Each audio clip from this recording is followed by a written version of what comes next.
Hello, hello, and welcome back to Let's Play Final Fantasy Crystal Chronicles. On this adventure, very special edition, we're gonna take on Velu with a Yuke, and he's also equipped with his legendary weapon, requested by Leon Lethality. By the way, dude, I have to admit that name is really awesome. So I wish I had a name like that instead of just having numbers at the end of mine. Anyways, someone by the name of Bleach Bummer has also mentioned the Yuke can get into Shella for free because he is a brother from afar. And that is something that I never knew. So I thank you, Bleach Bummer, for telling me about that, because if you would have never told me, then I would have never done that, or actually just do this special episode of using the Yuke and Shella.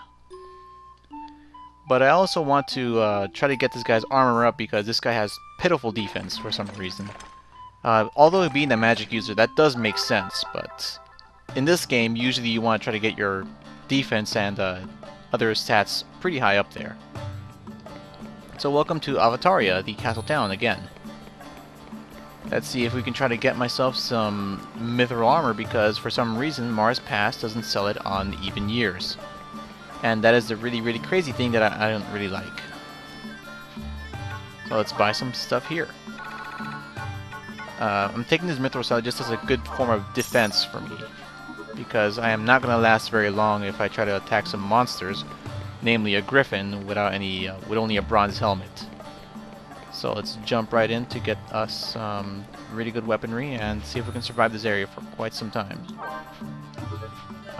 This guy does not craft any of that stuff. Well, that's a shame. Maybe I could try to get his other weapon, but everybody wants to see legendary weapon and everybody just wants to see what it looks like. So I'm going to show you guys what the legendary weapon does. And this may be one of the first times that anyone has actually uploaded a YouTube video containing the legendary weapon from the Yuke. So this is a first for you guys, and if it is, then feel free to enjoy it. We found an event, unfortunately, so I really do wish that this does not contain anything different. Oh, and this is right. This is the apparent discrimination versus village people against Alphatarians. This makes no sense to me. Apparently they believe they own the roads and whatever, you know, it's just going to be an argument, and you guys don't have to read this at all. This is actually kind of pointless. This is only good for another memory, which my Yuke kind of absorbed now. So my Selkie doesn't have it, but anyway, either way, you can just, I think the maximum amount of memories you can get into this game is about 99. And eventually your character stops getting memories, because you're not going to need that many. And there we go, I got a new diary entry, and we're going to race off to Shella. But before this loading screen takes its place, there we go. Now we get to run off to Shella, which I keep on calling it Shella, but it's actually the correct term for the area is like Velu Plains or something like that. It's very technical, but I usually just call it by the name of the town, and if it doesn't have a town in the area, I just call it either Kono Karak or Kilander or any of that sort. Alright though, so here's another miasma stream. This one's actually slightly different, because instead of just having a vertical view of the whole area, now I have a horizontal one, which is a little different, I guess. So here we go. I'm going to show you guys what the Yuke can do over at Shella. And let's hope that... alright, that's good. Let's hope that we don't have any events on the way there, because that's like a random battle for the Final Fantasy VII players. Okay, so it looks like I am a cousin to this area, and we're going to see if I can try to get in for free. With no Shella mark. The Professor Rook Lear is conducting a special workshop in the Velu Sluice, so we're going to check out what he has to show off, because he has some pretty vital information to the Velu Sluice drying up. Rook Lear is somewhere around the, I believe... well, the way you're looking at this, I would say somewhere around the northeast. Which this is somehow the northeast, somehow. I mean, I like to repeat my words sometimes too. My bad. Please bear with that. But Rook Lear is somewhere around this back area. And here he goes. He's he's just showing off a special class. And here we go. Velu Sluice lies to the south, which is powered by the pump flower plants that grow there. And, you know, they channel lots of water and all that stuff.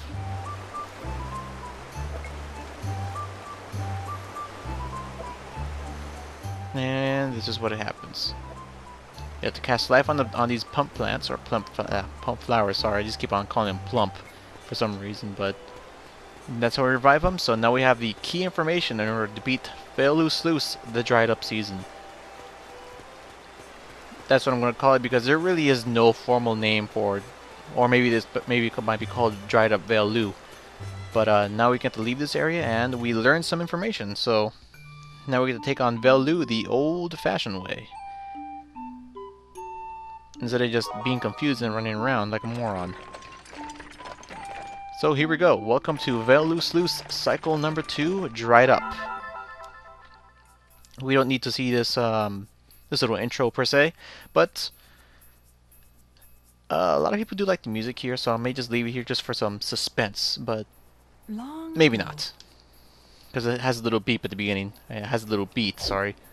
So here we go. Here's Velu. Doesn't look too different from what we can see, but there it is, dried up. No water down here, so now we can get chests down here. These frogs, they're called toads, sorry. They lure in Blizzard now, and got some toad oil. There should be a lot more chests. By the way, I actually looked up what are the values of the chests when you actually have something called opening chests as a point score system. It's worth around 20 points, so if this happens while you're playing the game, whoa, what the heck? If this happens while you're playing the game, you're bound to get more points than you need. But here we go. I'm also using the one of his best weapons, known as the Mystic Hammer. The Mystic Hammer has a really unusual property. In order to fully charge a Mystic Hammer, it takes up to 7 seconds. In first player mode, strategically speaking, the Mystic Hammer is almost useless. I really do apologize for anybody who actually really likes this hammer weapon, but strategically speaking, the hammer isn't very good. But in multiplayer though, the hammer is a godsend, so this is how long it takes. Which is really terrible. By that time you can actually end up dead. So, but we're gonna see if we can try to use it all the way. The first focus attack, which is I'm gonna demonstrate right now, is pretty powerful. It can stun enemies quite badly, and you know, we can do some heavy damage here. And so far, the Yuke isn't faring too well in physical combat, but he's still really good. He can still become very useful in physical combat. And these enemies do take lots of damage from a single attack from the Yuke. So here we go. Now I'm going to see if I can try to, sneak behind some of these enemies here and try to use the hammer on its second level charge. See if we can do that, then we can pull off some pretty magnificent attacks. Hopefully this Griffin isn't looking at me though. It's okay. Only this guy's looking at me. Alright. Let's see if we can try to pull it off right now. Full attack. Here we go! Heavy damage, but I'm also taking some heavy damage on my own here. We've actually managed to hit the toad in the back, which is pretty amazing. This weapon is really powerful, but it also has its own trade-offs, so...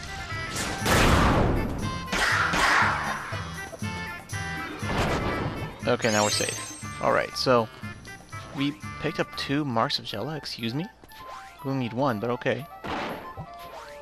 And here we go. This is the dried up plant.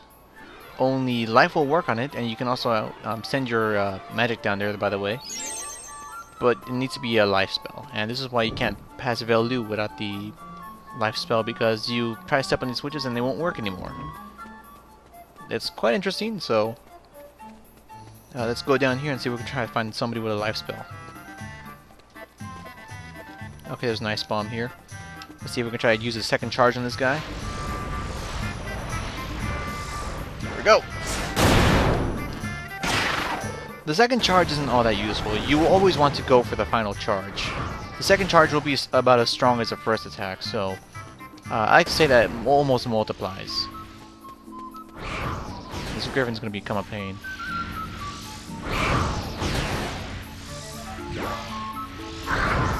Now for some reason he can't attack me. That's actually kind of funny. That is really funny actually. I don't know why he wasn't able to attack me. But okay, he just dropped the Griffin's wing, so now they're gonna start dropping it here. And we found a Frost Shield. There should be one of these guys, one of these characters should be holding a life. If we can't find a life here, then we are absolutely messed. Because one of these monsters has to hold a life. I don't know what's going on here. Hold on, give me a second. I need to... Oh, there we go. Somebody actually did drop a life. Fortunately. So, here we go. This is what the reviving of the plants looks like. Stay tuned for part 2.